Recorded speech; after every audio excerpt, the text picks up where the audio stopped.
evening, anyone watching, especially if you're through YouTube. I did one this morning for the juniors and it went really well. I have had quite a few comments. We'll reply to that comment straight away. I think there's a little bit of a lag actually, so maybe give it a minute. Once you've written something, you need, I think, a YouTube account to comment. If you don't have a YouTube account, enjoy watching, and you can send me any messages. Tell your parents through Facebook. My name, Amadeo, is easy to find. I work at the Otago Museum as a science communicator, and I'm doing a lot of programs like this online now for the museum. I'm a teacher as well, so I work with a school in particular here in Dunedin, but any school, and I run a program called Fan Science. And with that, we've started this YouTube channel where you're going to see heaps of videos. So follow. Lewis Cowan says hello. Hello, Lewis. How are you? So it's such a beautiful day that I'm going to start with enjoying the outdoors of our bubble. I hope you're all enjoying your bubble wherever you are in New Zealand, wherever you are in the world, really, because this is open to anyone and the world is in a bubble right now, or they should be, really. So if it's sunny, I'm not sure, is it sunny in the North Island there? Look at Dunedin, really, I just feel like lying down as if we were in summer, yay. Earlier this morning, I was actually in my garden, but my neighbor is cutting grass, so making a bit of noise, and I wanted to move away from that. So I'm going to go through a few things in this table here right now, and at the end of this session, I'm planning for about 40 minutes, 45 minutes. We will go to my garden because I've got some cool things to show you there.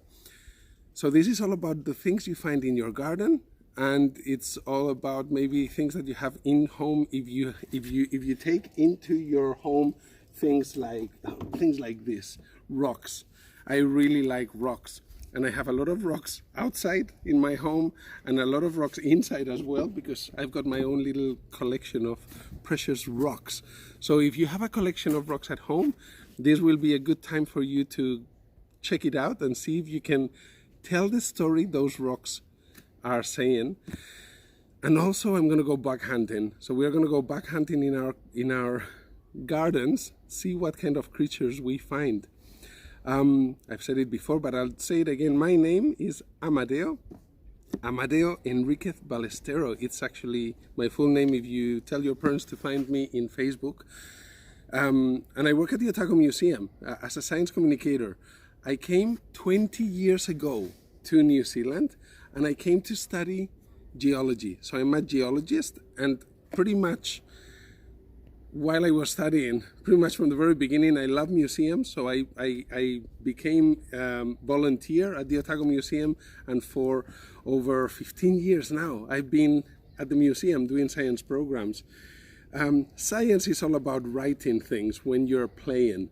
So what I'm going to ask you all is to grab a pen and grab a notebook or a page. I actually have three notebooks in this box, and I was showing them to the juniors this morning, and some of them had notebooks already. I have three because we are going to be looking into three things. The green one for plants in your garden. What's the hairy one going to be? This is a notebook that I got, and I write all the things that I find when I go bug hunting. This is my bug hunting group book, my plant logbook, and this is for rocks. I started using this for rocks because it looks a little bit like marble, like a kind of rock. See, look at my title page. Make title pages like this for a notebook, and at least maybe one notebook in where you have all the outdoors things in your garden, and then you can draw little notes and draw the rocks that you find, or draw the bugs that you find, or in a book like this you could press leaves and flowers. Heaps of science everywhere. And I had an indoors session ready to go just in case it was raining in my kitchen. We will be doing more of the kitchen science next week. But this week is all about enjoying the outdoors. So let me get started. Before I show you more rocks, which I brought right here, we're going to do this. We're going to play with some Play-Doh. I love Play-Doh, and anything I do here, you will be able to do at home. You might have Play-Doh at home. If you don't have Play-Doh at home, just Google how to make Play-Doh. It's such an easy thing to make. These ones I happen to have from ages ago, actually, when I got quite a bit of it to do this kind of activity. It's over a year old and it's still so squashy. So Play-Doh can last a long time. So I need Play-Doh to go through this, to start with this, because I'm going to, before I show you rocks, I'm going to show you how to identify rocks by making the rock cycle happen right here. This is like a mountain, look. I'm putting mountains on my table here of different colors. And that literally can happen because rocks can be many different colors. Maybe not as bright and beautiful as these colors here, but imagine this was a mountain and it rains. And all that rain break the mountain into bits that come down the river as little rocks. But this is about the rock cycle, and many rocks end in the ocean, in the beach, in lakes, and they accumulate in layers. So I'm going to start with this here. If you have Play-Doh to do this kind of thing at home, maybe check with your parents that you can use your Play-Doh for this, because actually once you've done this, there's no way back. Your Play-Doh is going to change forever. We're going to put your Play-Doh through the rock cycle, and this is how you do it. Imagine this is mud. So mud or sand, right there, one layer of sand. This would happen with a storm. So this would be one storm. Maybe the rivers get packed up with mud and they get all that mud in a lake or in the ocean, and there's one layer of mud, and then maybe it gets quiet and there's animals, and the animals could fall on the mud, that things that become fossils, and then there's another storm. So I'm going to start making layers, which is what happens. That's how rocks start. Well, rocks start maybe coming out of a volcano, but same thing, a layer. So another layer, another storm. Imagine there's another storm. It's because of the weather, actually, that we have certain rocks on Earth. Otherwise, it would only just be volcanoes, which is mostly what we see in planets like this. If you have been here, mostly I'm speaking to Wadestown School in Wellington. If you come to the South Island, go check the Pancake Rocks. The Pancake Rocks are an amazing place to visit in the West Coast, and they look just like this. Pancake Rocks, not with the colors, but truly just like this, in that they are layers, layers, layers of rocks, mudstone, that have accumulated for many, many millions of years. So this is a sedimentary rock, and if you, you can press it a little bit. I'm gonna get, where do I have? Here in my box. I have a knife. I'm going to cut this sedimentary rock. Let's see if it looks good. Ooh, I've kind of pressed too hard there. But the point here is that in sedimentary rocks, you always see the layers, and they can fold maybe, but not very much. Sedimentary rocks, you might have some of these rocks at home. Sedimentary rocks are layers of mud or sand. So when I show you rocks that I have at home, and if you have, I like this side better, look. There is a sedimentary rock. Layers. This is where it all starts. For millions of years, actually. Millions of years ago, there would have been dinosaurs. I'm going to put my little dinosaur there. Walking on a sedimentary rock. Now, if you keep walking or digging further down, sedimentary rocks are under a lot of pressure. So if I put this under more pressure, look what happens. It starts, maybe, actually there's earthquakes too. Earthquake. In an earthquake, rocks can break, and then they kind of get pressed again and again. And the more pressure the rocks are under, the less layers there are. This is not a sedimentary rock anymore. This is a metamorphic rock. Let me show you. I'm gonna go here.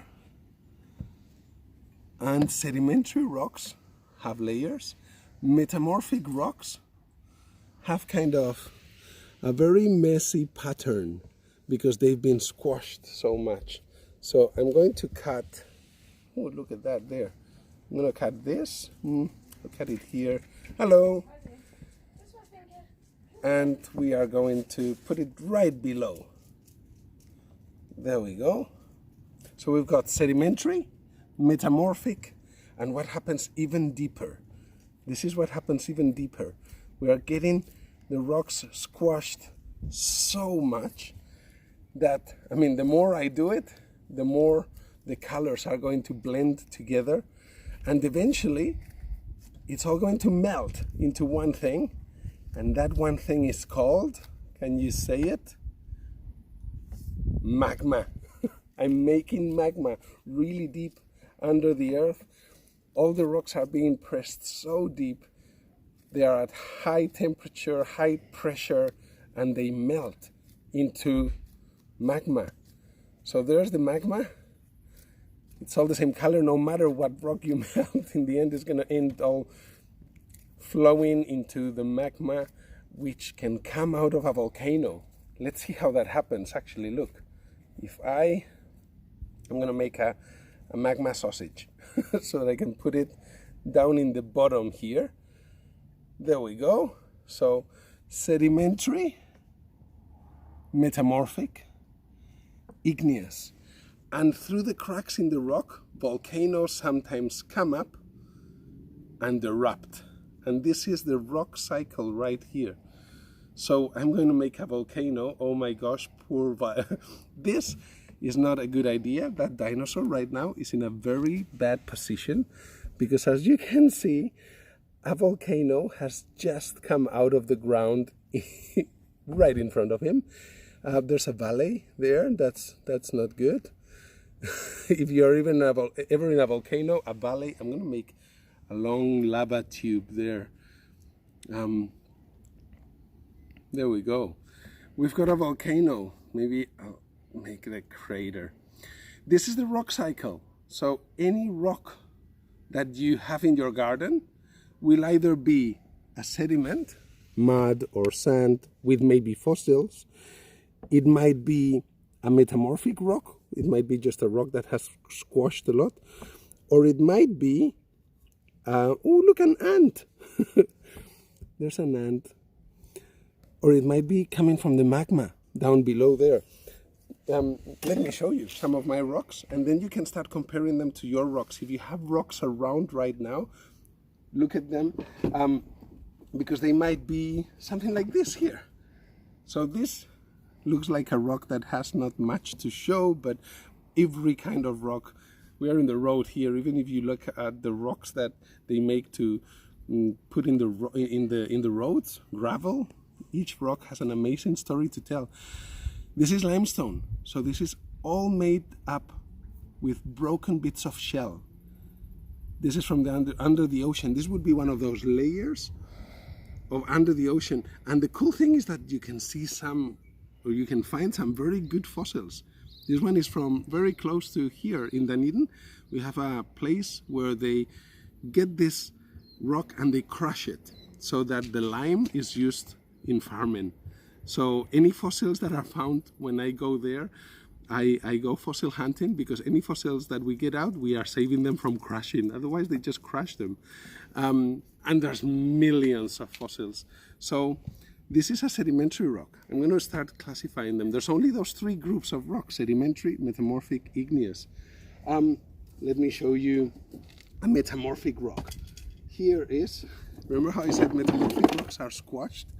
This is squashed, very squashed. And it might just look that it's a straight line there, but if you look carefully, there's a lot of wavy lines here. This is metamorphic, so very squashed rock. Look at this one here. This one is even squashier. You can see the white lines there. Some metamorphic rocks look like they have kind of layers, but not so much. with this one, because you can see all the squiggly lines. This is that. You're watching all the rock that has been pressed at a lot of depth, a lot of pressure in here. Otago, where I am, when we go to Central Otago, is made out of this rock here in the North Island, Wellington. I think you're full of volcanoes up there, actually. Some metamorphic rocks are interesting here. Look, this is a metamorphic rock too, and it's got all these lines. But these lines are actually not layers. This would have been mud about 600 million years ago. See that gray stuff? That's mud. And within the mud, there would have been bits of quartz. And that quartz is melting with the pressure and getting together into these lines of quartz.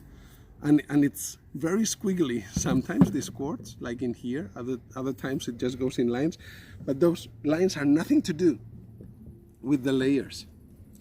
So sedimentary here, and actually sedimentary, there's many sedimentary. Look at that one there, full of shells. This is not limestone, that's more like sand, and there's so many shells.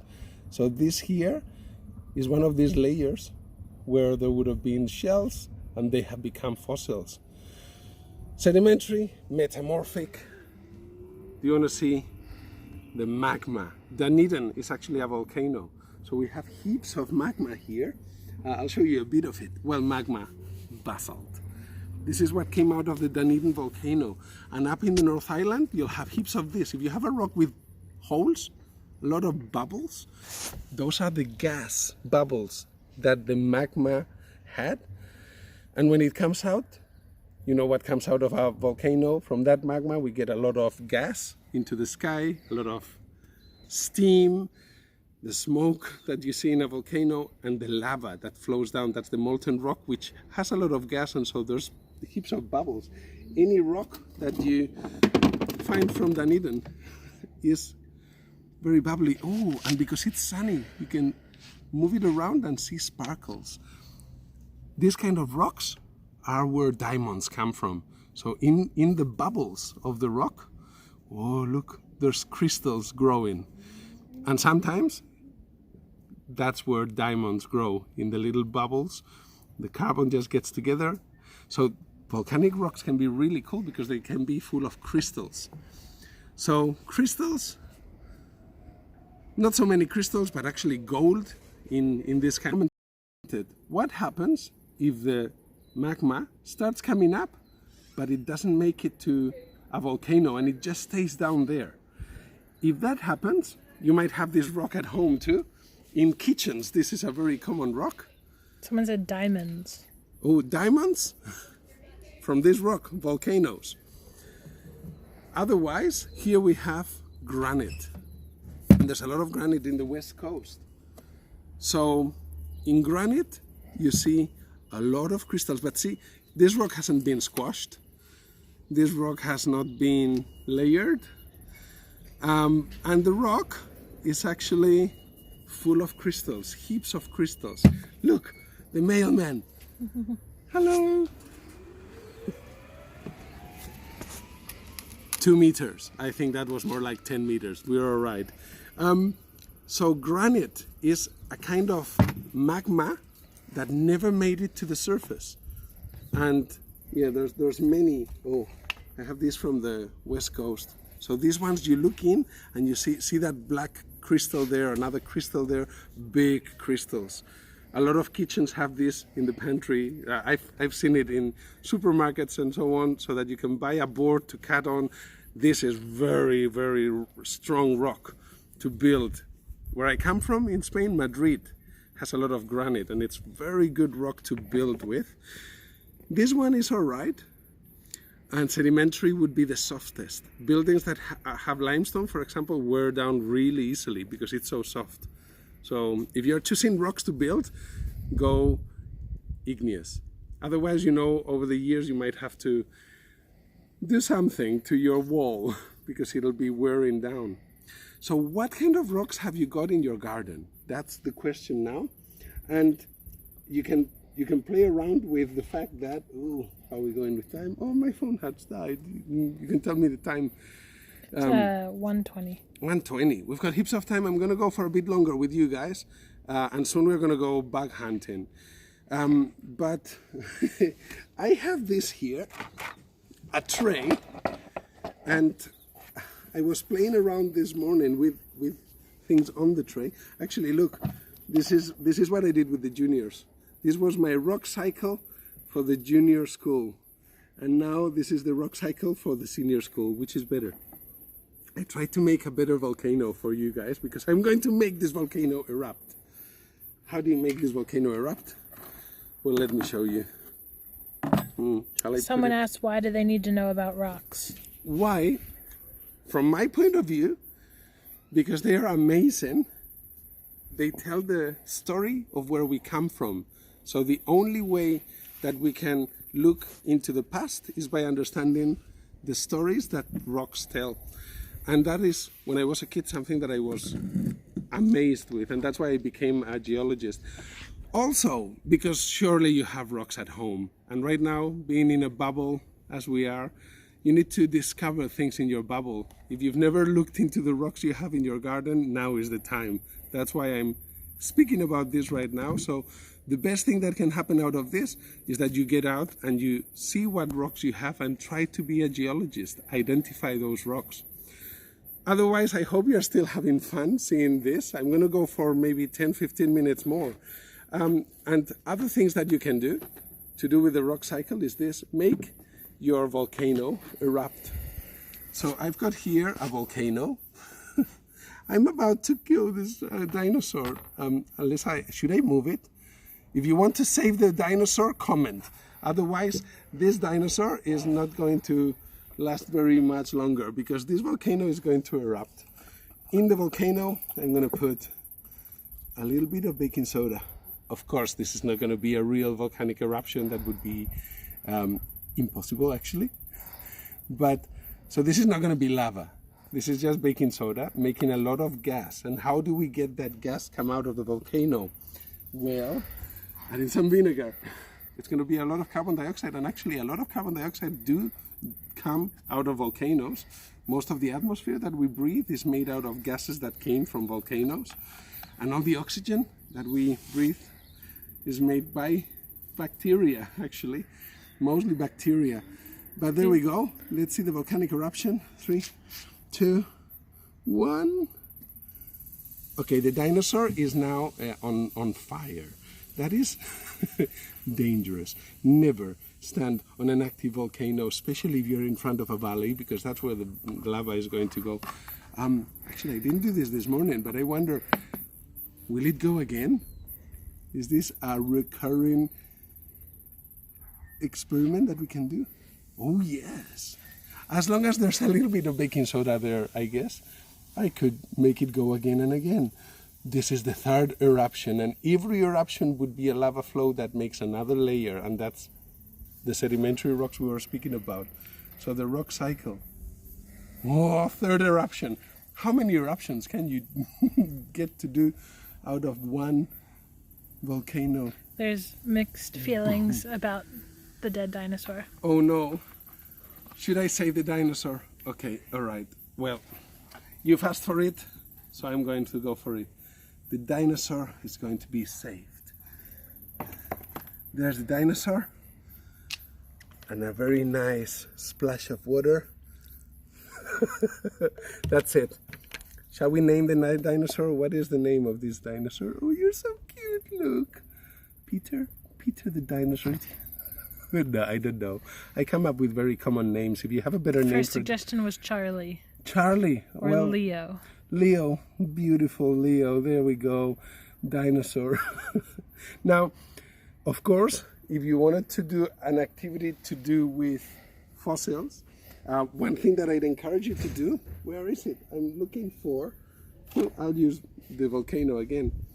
Fossils that I've made there. Any print, what's his name, Leo or Charlie? I'm going to make a print. Oh, there we go, look. A Leo print. Making fossils is as easy as that. Making prints on, if you have plaster of Paris, that would make the best. But otherwise, that's an activity to do with the sedimentary rocks, make a fossil.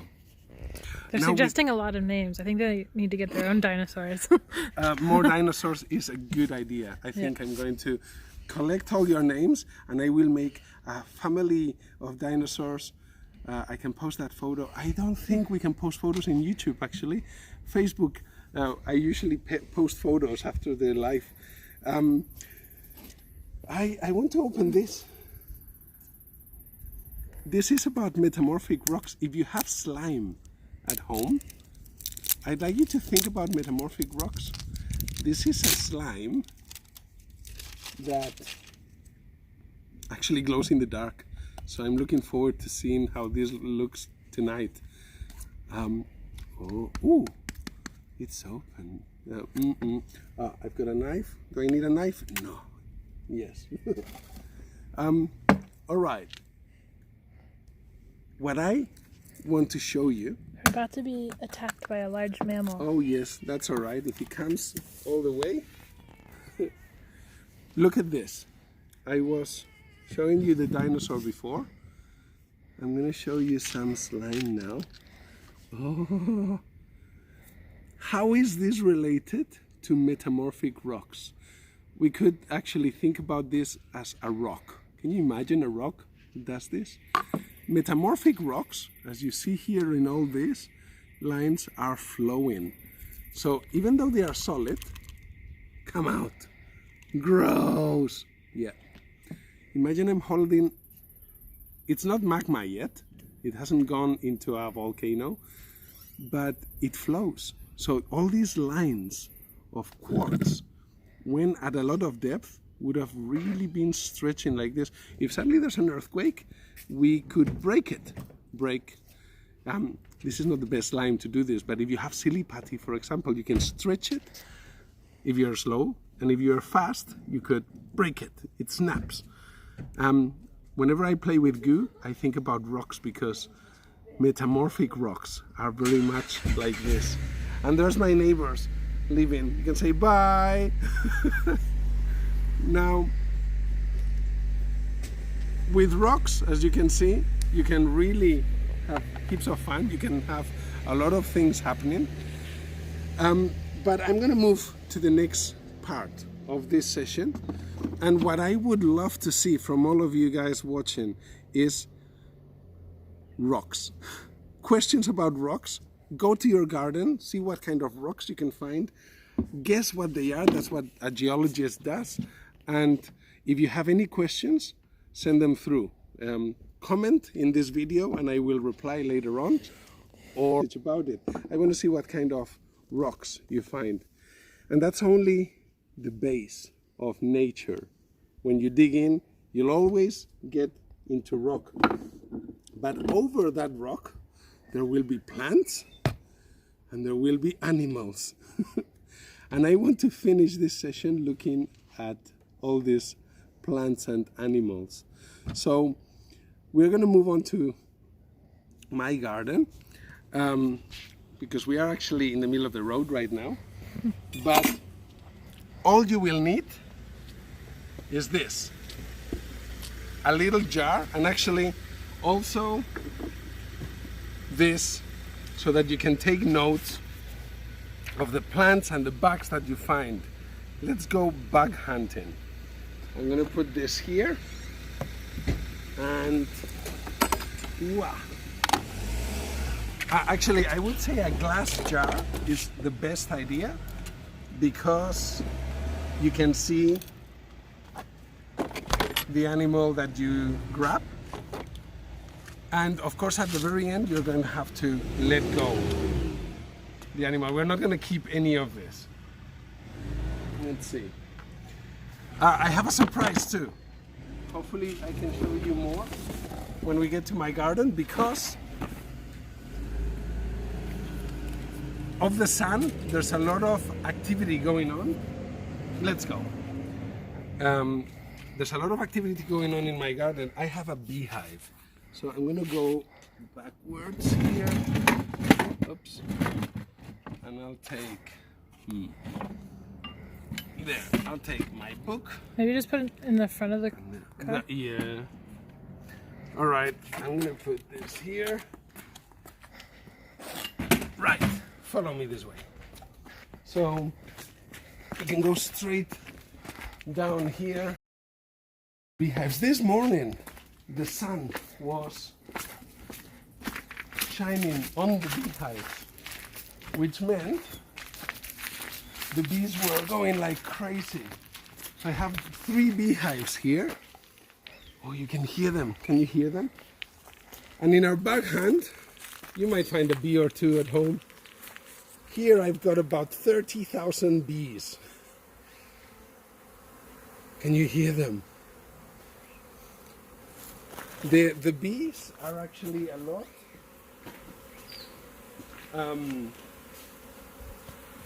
less now because I took a lot of levels of honey before winter was coming.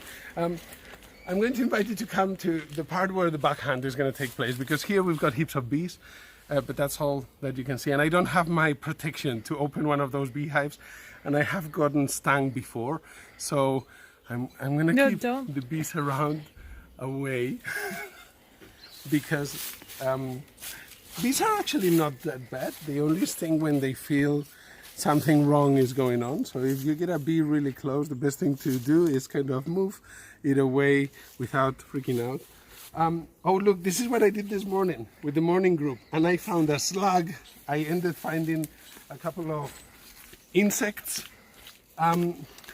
This is probably the best place for a backhand. If you have anywhere in your garden where you have kind of wet, humid patches, that's where bugs will want to be. When we were going through the bees, Leo said at this point I would be crawling in a ball. Are we crawling? He would be curling up in a ball. Yeah, I can feel for that. Before I had beehives, I was terrified of bees. Now that I understand them a bit more, see, I mean, they're there and they're doing their thing. They don't really mind. And if you ever see a bee, the last thing that bee wants is to sting you. Yeah, that's a waste of energy, really, because what bees want is a flower. So unless you're a flower, I wouldn't worry. And actually, if you're a flower, you want bees too, because you need the pollen to be taken places by the bees. So it's all quite a cool thing happening there.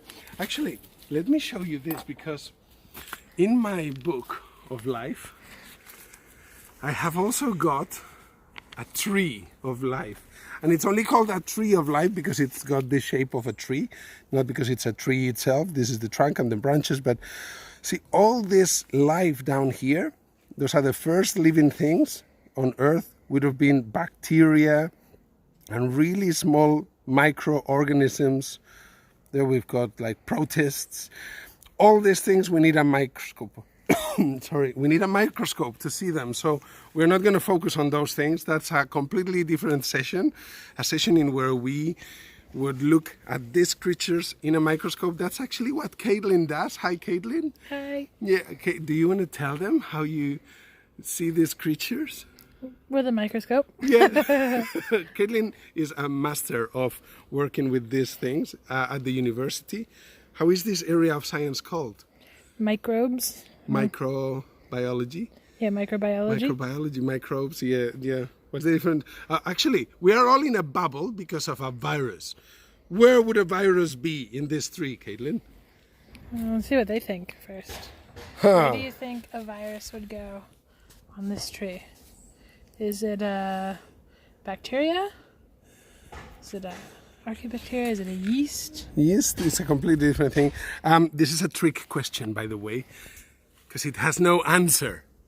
Well, actually, there is one answer. Can I tell them? Nowhere, because viruses are not alive. So this is a live tree. Viruses, for what we are protecting against right now with COVID-19, are not alive. They are this. How would you describe a virus, Caitlin? Not alive. Not alive, but how come they interfere so much with life? Because they can infect you. So they actually have the potential of getting into your cells and infect you by, is it to do with their DNA and your DNA muddling up? Kind of. It takes over your cells. Like if your cell is like a factory, it takes over the factory to, instead of making what you need, it makes more copies of itself. And it makes more and more and more, and that's how you kind of explode of But virus. it can't make copies if it doesn't infect people. Right. Yeah. Our body is pretty good at fighting it, and that's how, after how long? A week or two? When you get the flu, there's no medicine you can take, really. You just get the flu. There's vaccines, I guess, that we could have, but there's no vaccine for COVID-19 yet. Vaccines would be a broken version of the virus that you put in your body, and then your immune system makes up for how to fight it, so that when you get it later, you can fight it easier. Otherwise, you have to go through the whole process of getting sick for 2 or 3 weeks, sometimes depends, or a few days even. Anyway, this is a completely different session. I want to focus on this other life that we can actually see with our eyes, no need of microscope. So plants, insects, all these animals. Arthropods are actually not only insects, but spiders, snails, anything that has... Oh no, actually, mollusks are a different one. We're not going to find sponges here in my garden, but worms, and of course, vertebrates. There was a wood pigeon here just before. So if you go back hunting at home, don't only look in the soil, look up, because you might see beautiful creatures like birds here in New Zealand. Perfect place for that. So let's see over the next few minutes what bugs I find here. I will encourage you to do the same next, and go to your garden with a little jar, go with a little book or a page and draw them. Send me or share with your teacher what you find. If you have any questions, especially with rocks, do get in touch, and I'll help you identify them. So a slug, a spider, an ant I got this morning. It's a lot hotter now, so I'm going to go to a completely different place, because I was bug hunting up there with the juniors. With seniors, I'm going to see what I find here. Actually, there's a fern there. Ferns are worm here in Dunedin. I was so impressed because they are quite hard to find, and they are really ancient creatures. So how to do this? It's just a matter of moving leaves away, even down here. Actually, if you, let's see, I think that maybe more accessible is right here. If I move the leaves away, these are my steps. Oh, this is a step that I need to clear up. So the best thing that you can do bug hunting is move things that you want to clear up away.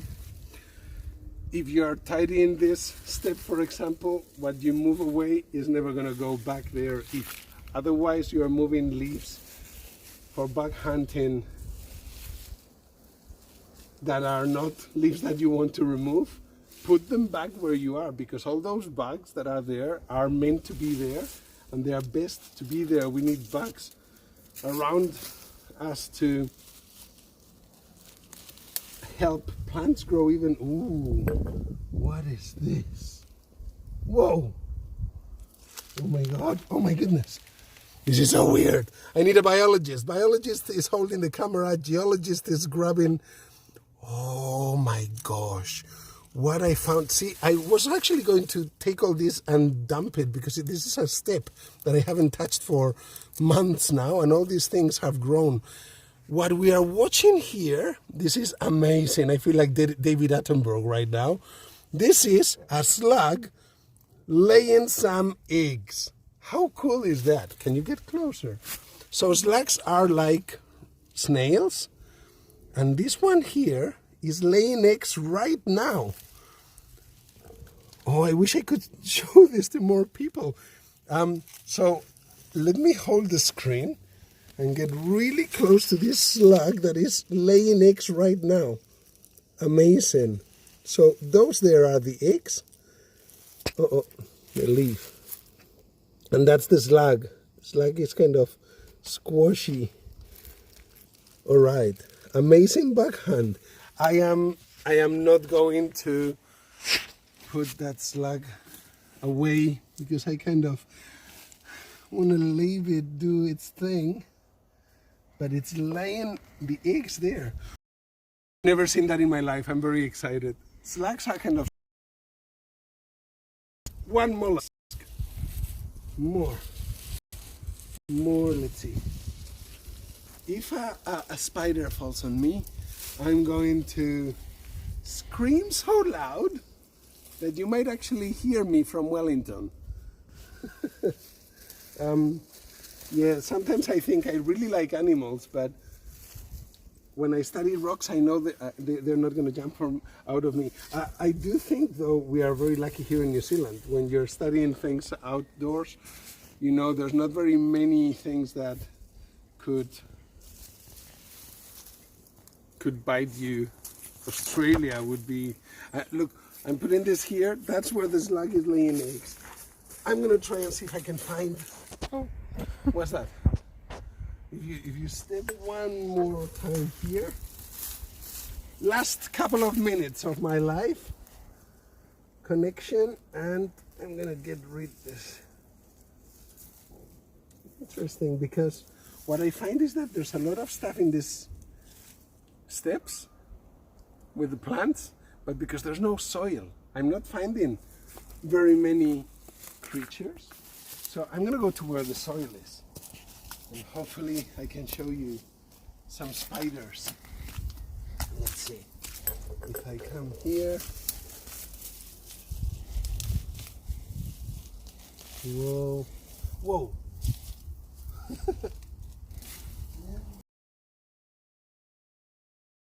To do some gardening and get rid of plants that have grown, get a jar by you. Wow, I actually see a million things jumping around. So there's some very little things that are creatures that are going all over the place here. Maybe if I put up some of this and put in the jar, you can see the little creatures that are jumping around. Oh, they move fast. Ooh, there's a very long wormy thing there. No, it's a root. We haven't actually spoken about plants. Look, you've seen a slug, which is pretty amazing. A slug laying eggs. And there. But with plants, I should mention that in your garden, if you've got humid spots, you might find things like this, a fern. Ferns are really, really old kinds of plants. You might also see pine trees. I don't have a pine tree here. There's one at the very top there.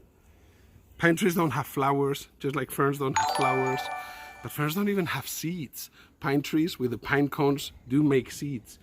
Ferns actually, if you go under the leaf of a fern, you can see all the little dots that would make spores, and they expand in different ways, they reproduce in different ways.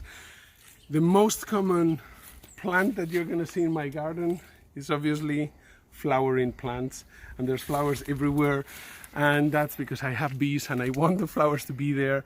Though I know actually the bees in my beehive fly away up to 2 kilometers, so the honey that I make here is kind of Mornington honey. This is Mornington in Dunedin, and all my neighbors have flowers that would end being... Weird things are starting to happen with people's names popping up, so I think we should probably end it now.